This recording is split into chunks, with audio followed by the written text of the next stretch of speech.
All right. Broadcasting live from the attic. Welcome to the Ho Ho Show. You can check out my website, thehohoshow.com. You can follow me on Twitter. You can email me, hoho@thehohoshow.com. You can check out my YouTube channel and find me on Facebook. So welcome to the Ho Ho Show. And as always, I am your host, Ho Ho. I had something screwed up there in the beginning. Had to kind of fix that. That's why the stream went kind of haywire there for a second. For those of you that are checking out the video online stream, and just so you know, I also do have Skype up and running right now, and the call-in number is 217 917-4405. If you want to be part of the show, feel free to give me a call and chime on in. So, there you go. Is it up and going? Yeah, it is up and going. All right, very good. All right, cool. Let me minimize that. All right. Well, it has been a busy weekend as far as news goes. Just a lot of stuff happened, and I've gone into quite a few different things. Let me go ahead and move my phone a little bit. Get back into here. Yeah, that was an oops. I hate it when that happens. All right, so first headline. Let's go ahead and get into this. This is coming from the New York Post, actually. Now Democrats have a Russia problem. Yeah. Yes, they do. You see, we've known this for a while, conservatives, that is. We've known about the Russia connection into the left. And one of the things that this, there's a couple things that this article points out that is really take note kind of a thing, So the Daily Wire, back on October 17th, they had a headline about the FBI hiding evidence, that they started an investigation back in 2009, they revolving around, Hillary and Bill and all that stuff going on with the plutonium deal, with Russia having 20% control of plutonium. Plutonium? Uranium. Yeah, uranium-1 deal. There it is. That's what it was. And, they waited an additional 4 years in order to, to investigate properly. So, we've known this as an issue for a while. So, another thing that was interesting is that the firm that did this. Let me kind of scroll into it a little bit more.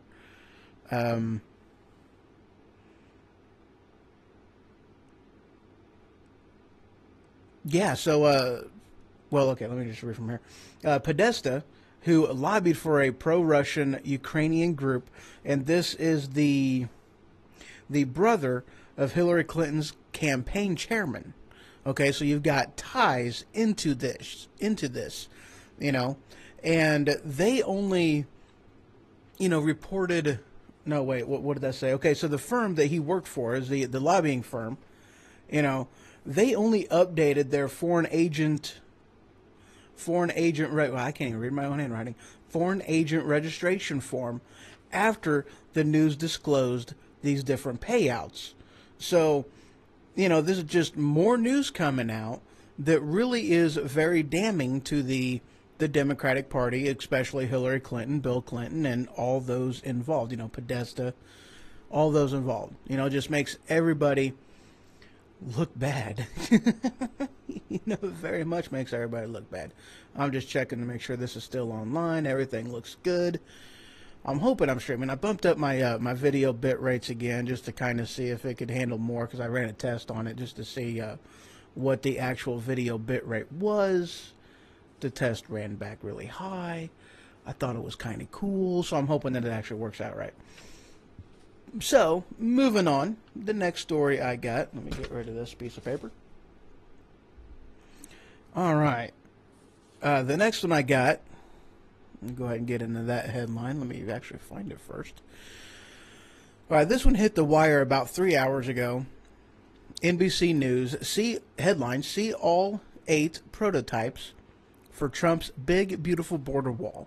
So, again, for those people who want to, yell at Trump as far as him not getting things done, him not getting things accomplished, him not, following through with his campaign promises, here you go.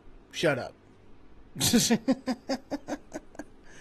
But, I mean, it's true, because, okay, I don't know if you guys are aware of this, but the president was, the presidency, it was designed to have a lot of limitations because they did not want an all-powerful monarchy in charge of how everything ran.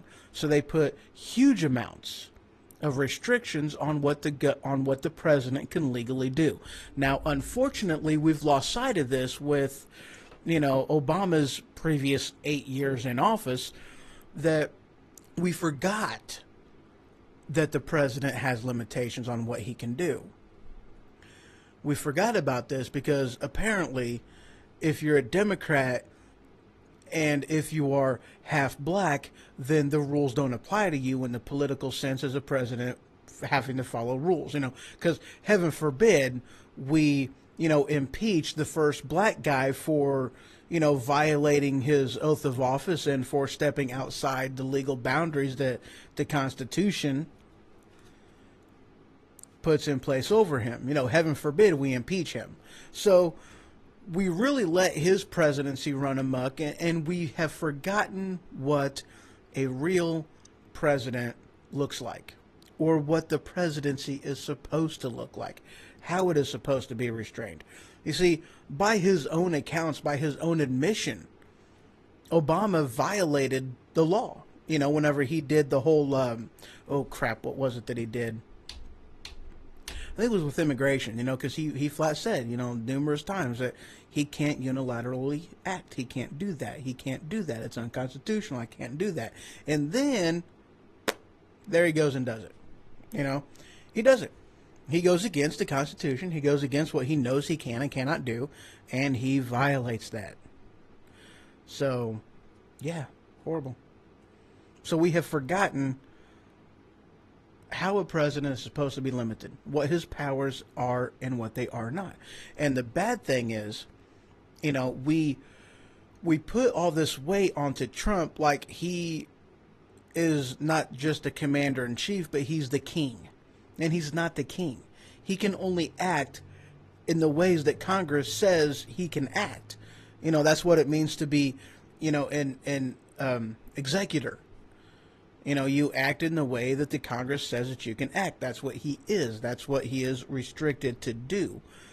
And if Congress fails to act, there's nothing he can do.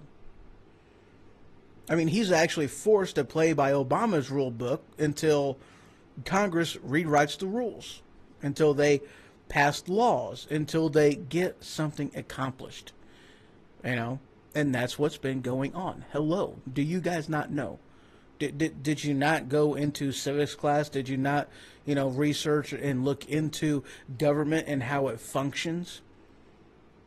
I mean, of course, if all you have is a high school education, the high school is very, very bad about telling people about this, especially if you go to public school, because, it's a function of government and they don't want you to know these things because they want you to be blind to the limitations of government. Precisely. Exactly what they want. I'm going to take this opportunity to take a quick break, and when I return, a little bit of news on Bowe Bergdahl. That's right, the guy who, had a really good time and, ran amok with things, and he abandoned his post, and, all kinds of good things happened on that. So, a few minutes when I get back, we'll talk about Bowe Bergdahl.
welcome back to the Ho Ho Show, and as always, I am your host, Ho Ho. Alright, so getting back into this whole Bo Bergdahl thing. Apparently, dadgummit, let me get into my phone, because apparently it's in my phone. Dude, oh, there it is, passed it up. Alright, so this hit the wire about 8 hours ago. NBC News again. Headline, Bo Bergdahl's sentencing delayed over Trump's comments. Okay, now, again, people, the President of the United States does not have the power, nor does he have the authority to swing the vote or to affect the legal justice system. He doesn't have the ability to do that. Okay? So why, one, something that he said on the campaign trail before he was even president, and something that he said apparently, I guess, on Thursday, calling him, Bo Bergdahl, a traitor. And, all right, look, newsflash. He's a traitor. Okay? He abandoned his post. There's no two ways to look at it. He was a traitor. Okay? People died in connection to him abandoning his post and him going to the other side. He's not only a traitor, he's a defector. Okay? There is a difference. Make note of that. He is a defector, which is worse than a traitor. Okay? So, and the news is clear, okay? I mean, well, not the news. The reports are clear, okay? Because this information is, this isn't my opinion. This is eyewitness accounts. This is people whom he served with that he was, that said or reported on the things that he had said before he defected, before he abandoned his post. And not only that, like, every person in his unit was given a gag order to shut up about what they knew about Bo Bergdahl. Because unfortunately, Obama opened up his mouth before anything was investigated. And whenever they knew how bad this could blow up in their face, they basically ordered everybody to keep their mouth shut. Don't talk about it. Don't report about it. It all got squashed. It went up the chain for a little bit, and then everything came down. Every eyewitness, everybody whom had anything to say about his conduct before he defected, about the things that came out of his mouth, how the people died in connection with this, as to, the only reason that, they could have been ambushed is if, somebody had told them of their, their routes and how things was going to happen in the next few days or whatnot, So, I mean, there's quite a bit of evidence there that really does not shine a very flattering light on Bo Bergdahl. There really isn't. Okay? His lawyer is saying, and of course, that's his lawyer's job, is to defend him to the best of his ability. Okay? Which includes and is not limited to lying his ass off, or at least allowing Bo Bergdahl to lie his ass off about what his intentions were. Because, that's the thing, though. Him telling his lawyer and in his defense is saying, oh, no, I wasn't doing that. I was, let's see, let me see if I can read it, if I can find it in here.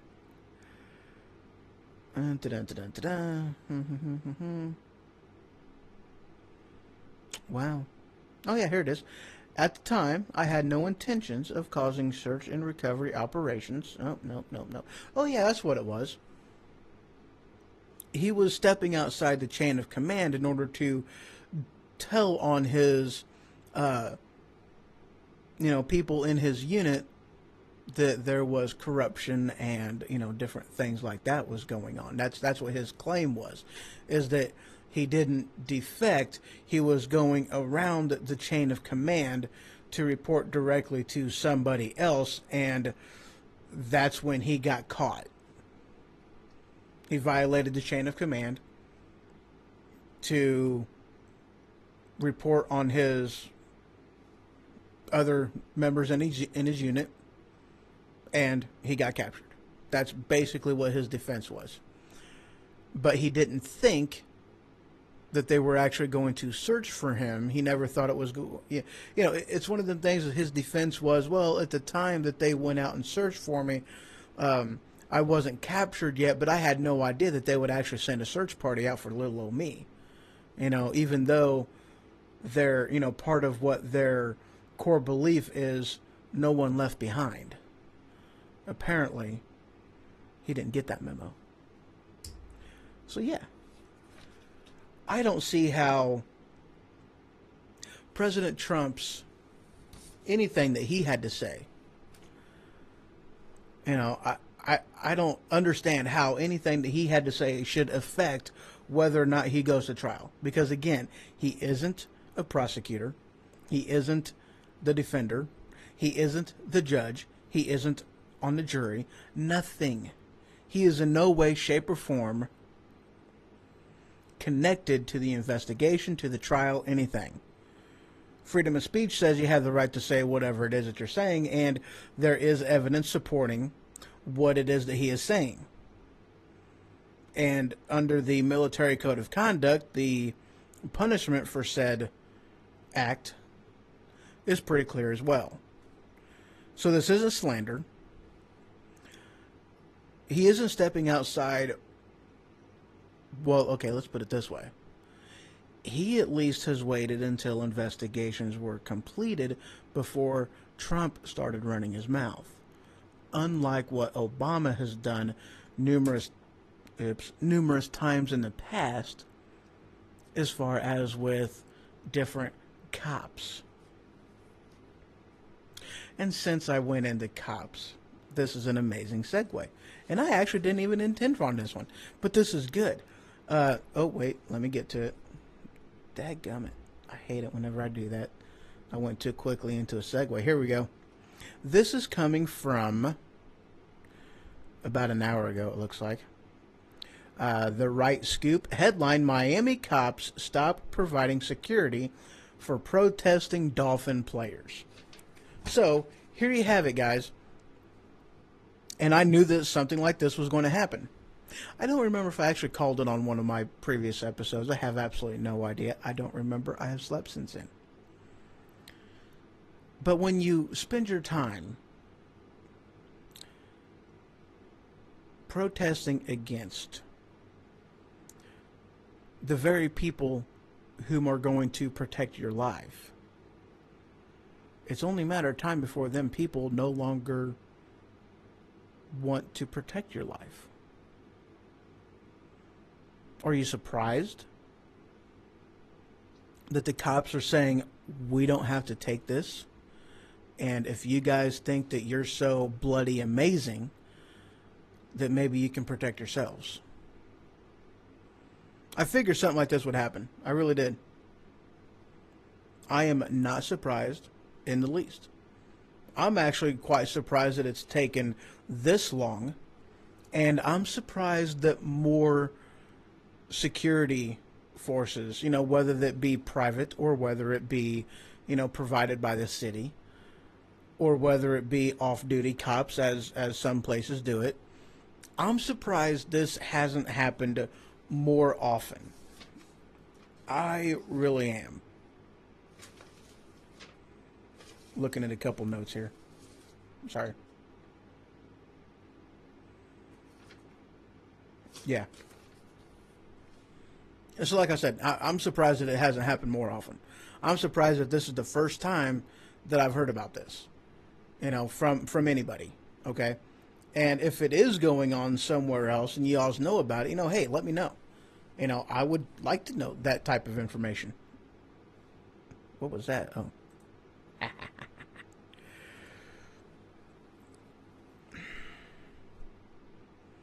Yeah, it amazes me. You know, you take a knee to protest against things during the time of which you are supposed to be standing and honoring our country, our servicemen, our fallen, you know, everybody whom takes our country seriously. You know, and they're not just protesting all of that, they're protesting themselves. You know, and they want to whine and cry about inequality, and here they are getting paid a lot of money to play a game. You know, you hear that they're like, you know, working for the NFL is just like getting paid $4 million or $400 million a year, to, you know, to as a slave. Really? Because that makes no sense to me, because I've never heard of a slave ever getting paid, let alone getting paid that kind of money. Never heard that before. Never heard of it. It's astounding. It's amazing how he can even say something like that. So, let's move on. Do I want to hit this one or go on to a different one? Yeah, let's hit this one. Why not? So this headline comes from Red State.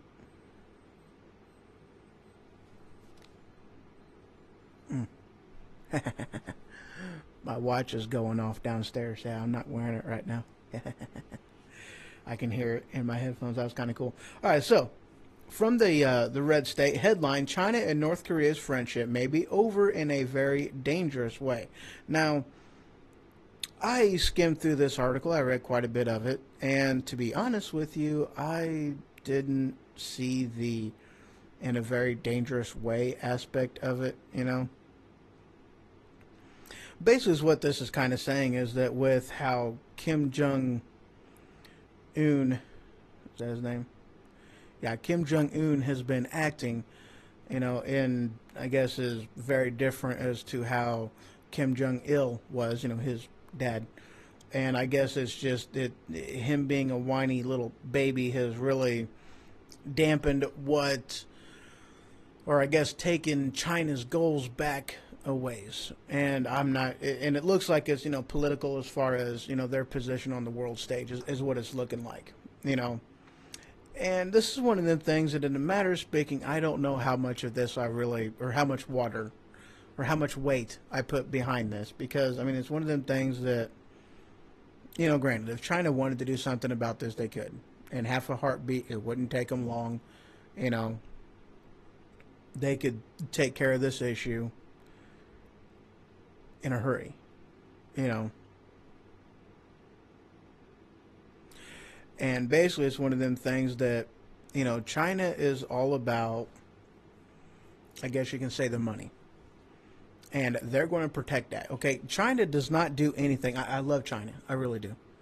Okay. For this aspect. Don't you mix my words. I have a lot of respect for how China operates, because I'm not talking politically, I'm talking on the global stage, on the world market, okay? They don't give anything. They trade. Okay? That's how they are with everything. Oh, you want some assistance? Cool.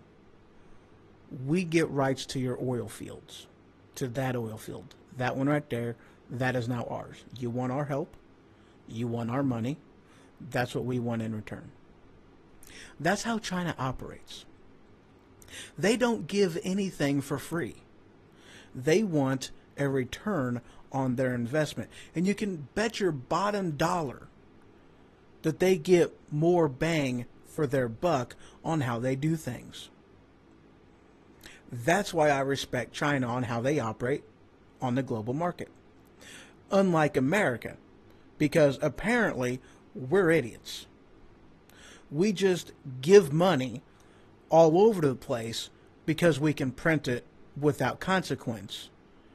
And so we do, and we don't require anything in return. I mean, why would you require anything in return from anybody? Because you can print all the money you want to. It doesn't matter. Oh, you want this? Okay, well, let's go to the Federal Reserve Bank. Hey, we want to buy that airplane for $10 million. So, go ahead and print me out $10 million. We're not supposed to do that. Psh, shush your face. It doesn't matter what we're supposed to do or not supposed to do. If they never wanted us to do this, they should have never made us the global currency, which they did. So that meant that they wanted us to do this. So print the money, and then I can pay for this plane over here because I want it. That's what America does. And then we just, oh, you guys need help? Okay, well, we're going to make ourselves look good, and we're going to make ourselves feel better by giving you a shit ton of money. But it's okay. You can just keep that money. It doesn't matter. Now, does it go to where it needs to go? No. It doesn't go to relief. It doesn't go to the people who need it. All it does is line the bureaucratic pockets of those in power. And they stay in power. And the people of that country or of that area or from that problem, they stay impoverished.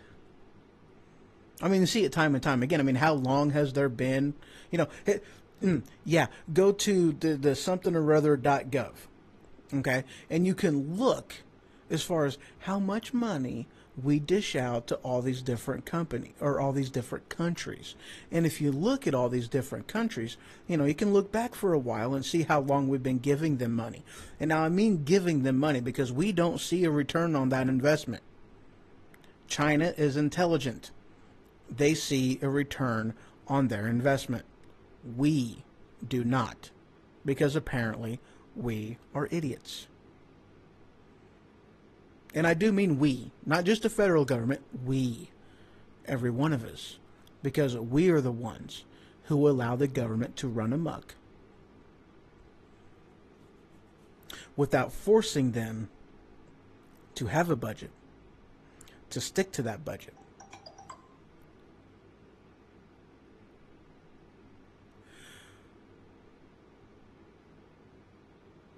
Sorry, text message.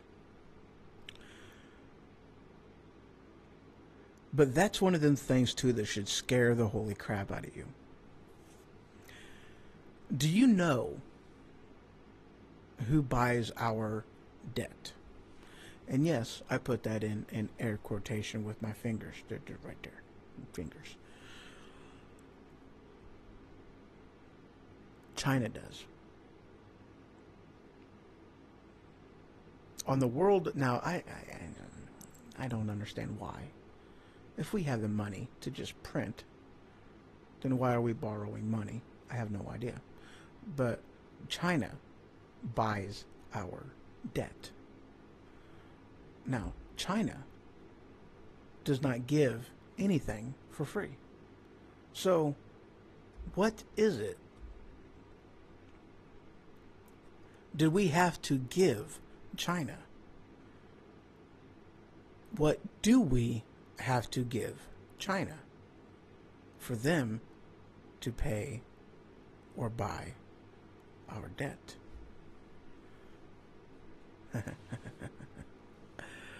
I'm going to leave you alone on that one for a minute. We're going to take a quick break. When I return, I'll tell you one of the things that we give China for them to buy our debt. It's staggering. It's unbelievable. It's conspiracy theory. But this is also a matter of public record. Now, I haven't verified a lot of this. I'm going to be quite honest with you, okay? I've read news articles. I have, researched some of this. But as far as actually looking into it in depth, I haven't done. So I'll be honest with you on that. But I do read. And I have looked into it. I have checked out what other people whom are way smarter than me have said about it. And it was terrifying. It was holy crap, especially when we look at the implications as far as what happens if we default on our payment. Oh. Wow. Yeah. All right, so quick break. When I return, China.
All right, welcome back to the Ho Ho Show, and I am your host, Ho Ho.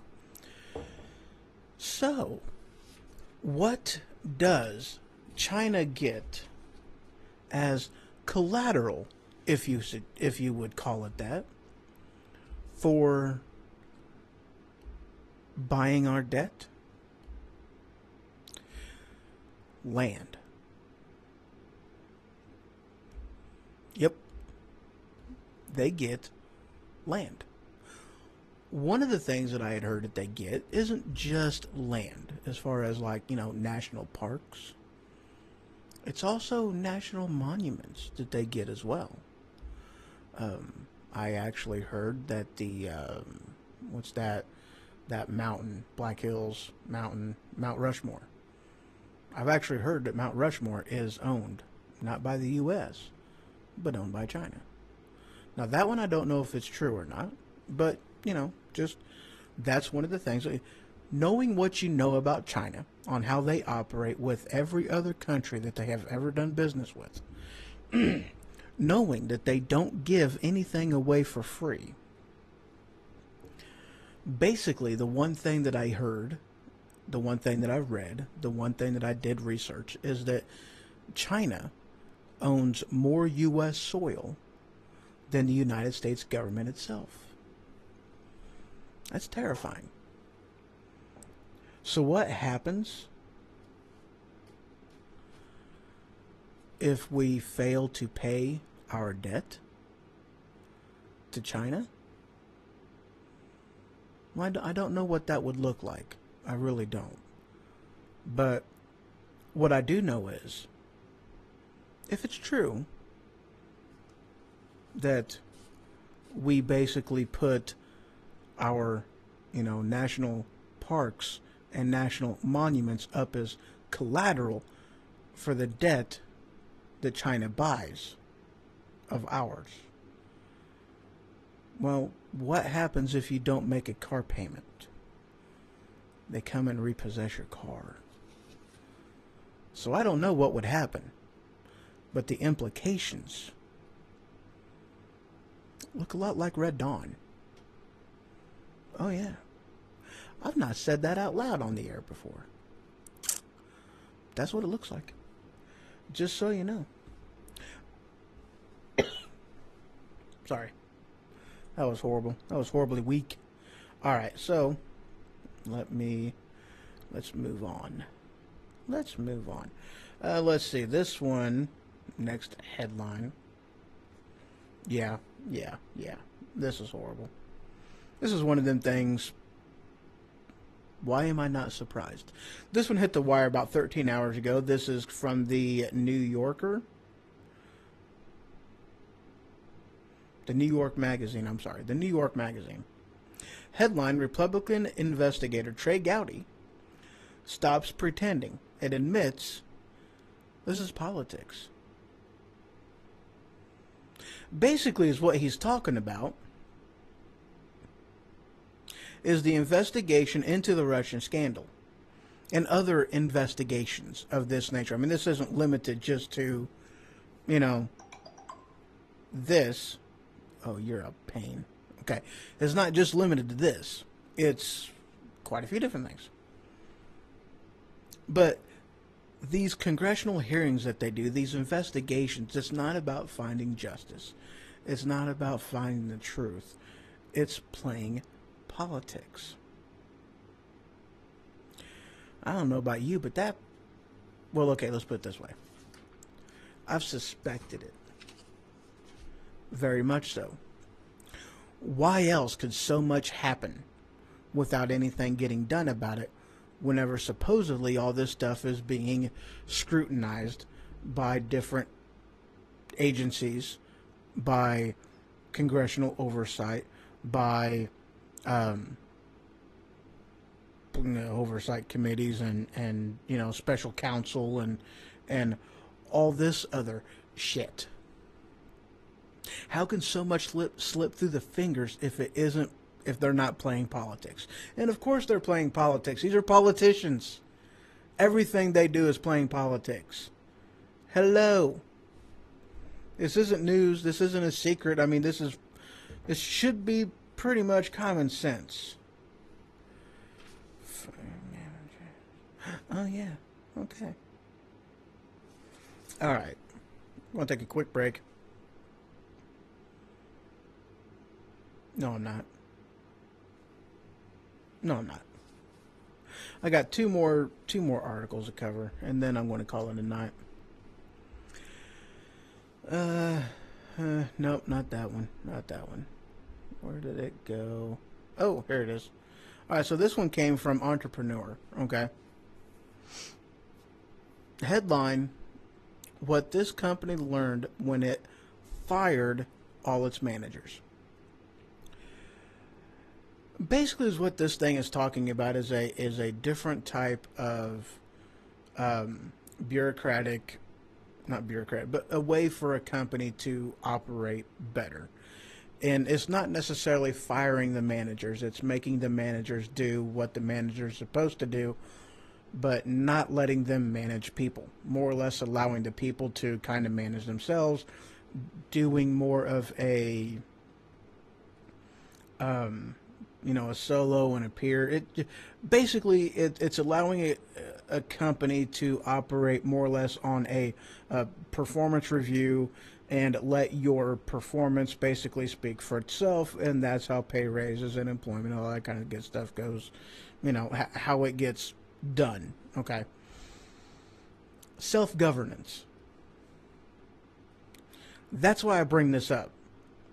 Companies are finding out that if they let the managers, or if they force the managers to step out of the role of managing people and let them do basically the other aspect of their jobs that they're supposed to do and have no time for because they spend all their time managing people, that the company runs smoother and much, much better. You get more things accomplished.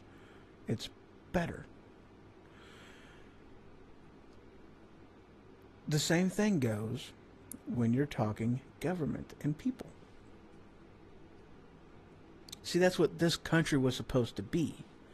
And here, top, let's see, what company was he even talking about here? I'm looking.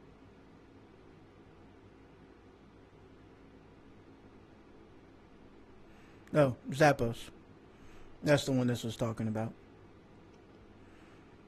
But okay, so you've got, and this isn't the first company that has done this. Evidently, quite a few different companies, big corporate companies, are doing this. And it's one of them things that they are seeing a boost in performance and revenue stream and everything. It is helping out the companies. So they are taking a clue from the United States government, the United States Constitution, that they are allowing people to manage themselves. And holy cow, if it isn't working. We knew this already. We have so many problems now because the government wants to put their fingers in every freaking thing. And again, this is an aspect of they, as in the government, the federal government, was never intended to run and operate and control what it is they control. The government is slow to move on anything. And it was designed to be slow. It was designed to be a slow process because the federal government was never intended to do these things that they do. I mean, hello. Government class. Read the Constitution. Read it. Translate it for yourself. They were never intended to control what they control. And they do it poorly. Why? Because everybody who has one word in a bill or anything that goes through Congress, well, they want a kickback for that, and they want something for their state, for their constituents, for the people who lobbied them and gave them money in order to go into office by our vote. Point is, self-governance, people. That's what the Constitution was all about, okay? It was for a very limited amount of government intervention, control. It was meant for us to control ourselves. I mean, hello. How hard is that? All right, now, moving on. The next article I read, this one hit Business Insider earlier today. The founder of the world's largest hedge fund just shared a brutal analysis of the U.S. economy. I just looked right into the light right there, and that was kind of horrible. I shouldn't have done that. That's kind of bright. It really is. So, anyway, what this guy's talking about, okay? Now, just recently, the federal government, you know, the Federal Reserve Bank, they raised their interest rates. You know, I don't know what it was before, but they raised it because we're showing growth. It looks to be stable. But one of the things that this guy is talking about, okay, now this is a guy who, you know, he is one of the heads of, okay, this thing, it's a hedge fund, the largest hedge fund with about 160 billion in management. Okay, so they, let's just say they know what they're doing. You don't control or manage that kind of money without knowing what it is you're talking about. Okay? That's kind of, yeah. So this guy is telling people to make note and be aware of what the bottom 60%, as far as, you know, the, let's see, how does he put it? Let's see, on Monday, he sets about splitting the U.S. economy into two groups, the top 40% and the bottom 60%. And he says pay attention to the bottom 60, because the bottom 60, you know, it's not necessarily about how much money that they have. You know, and part of it, of what he's talking about is, you know, the bottom 60, they don't have 401ks. They don't have significant savings. They don't have, you know, if anything were to happen, what would you do? My nose itches right there. It's driving me nuts. But what would you do? And that's more or less what he's talking about. You know, the bottom 60, you know, they're in bad shape. That's more or less what he's talking about. And that's in reference to, see, only about a third of the families in the bottom 60 have retirement savings. pensions. It averages less than $20,000. Oh crap! I'm at like 5% power. Hold on, let me plug this. Let me plug this thing in a second. My phone just went dark. But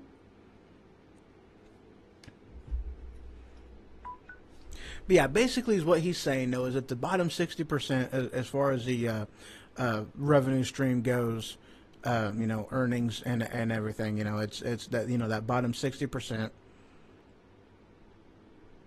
They're in bad shape. They're not stable. If disaster strikes, they're not stable.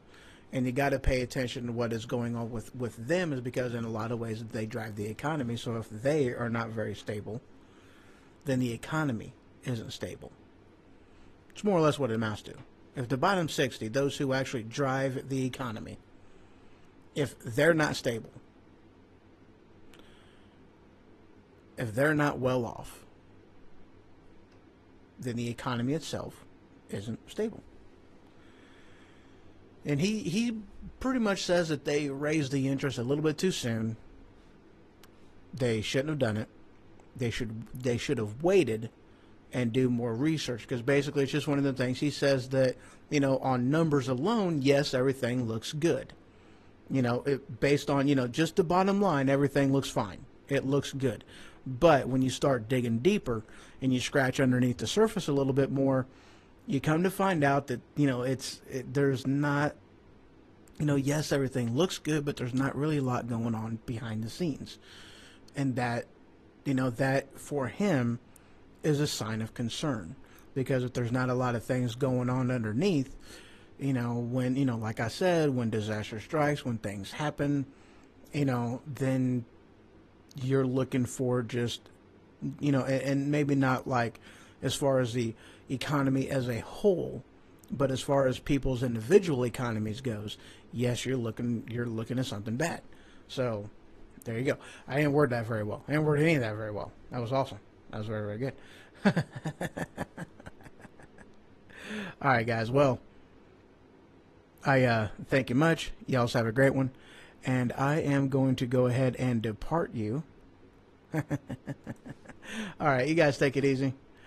I might actually be on tomorrow. I probably should be on tomorrow. So, all right, well, thank you for joining me in the Ho Ho Show. You also have a great one. Bye.